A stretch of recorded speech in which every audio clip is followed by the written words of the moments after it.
आज के चमत्कारों की ओर बढ़ने से पहले यह है श्री अम्मा भगवान का सूत्र। अवसर बाधाओं के रूप में भी सामने आते हैं। और अब आज का पहला चमत्कार।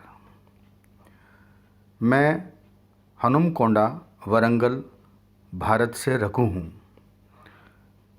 मैंने अपने परिवार के साथ श्री भगवान के दिव्य मंगल दर्शन के दौरान भगवान से एक संतोषजनक वेतन के साथ अच्छे सेक्शन में अपनी नौकरी में पदोन्नति के लिए कहा। मैं आईटीडीए में एक वरिष्ठ सहायक के रूप में काम कर रहा था, लेकिन दर्शन के बाद मुझे 3 महीने के लिए निलंबित कर दिया गया। इससे मैं अवसाद में चला गया।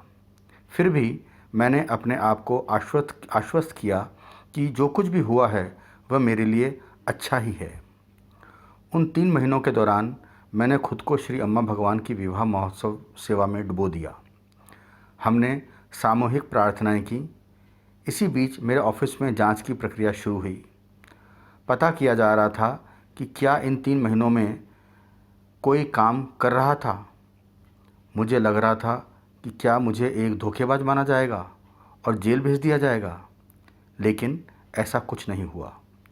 कलेक्टर ने चमत्कारिक रूप से मुझे फिर से ड्यूटी शुरू करने के लिए कहा। मेरे खिलाफ कोई टिप्पणी दर्ज नहीं की गई। उन्होंने उन 3 महीनों की मेरी कार्य अवधि के रूप में शामिल किया और मुझे मेरा वेतन भी दिया। चमत्कारों का सिलसिला जारी रहा। मुझे ऑफिस मैनेजर के पद पर पदोन्नत किया गया और एतुरु नगरम, वरंगल से दूसरे स्थान पर स्थानांतरित कर दिया गया।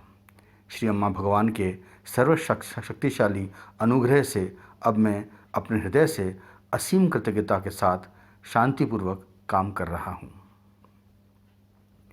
और अब आज का दूसरा चमत्कार। मैं हनुमकोंडा, वरंगल, भारत से विजय भारती हूँ। श्री अम्मा के दिव्य मंगल दर्शन के दौरान मैंने अपने बेटे के लिए उनकी कृपा मांगी।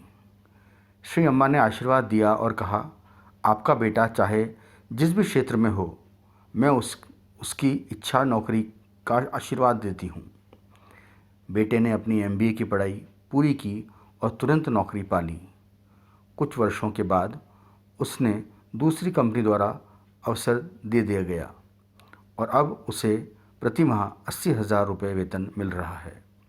श्री अम्मा भगवान की कृपा से सब कुछ चमत्कार में बदल रहा है। भगवान ने मेरे दिल की सभी इच्छाओं को पूरा किया है। मेरी बेटी ने कलश पूजा की और सरकारी शिक्षक के रूप में नियुक्त हो गई। हम अपनी कृतज्ञता अर्पण हेतु भगवान के लिए सेवा कर रहे हैं।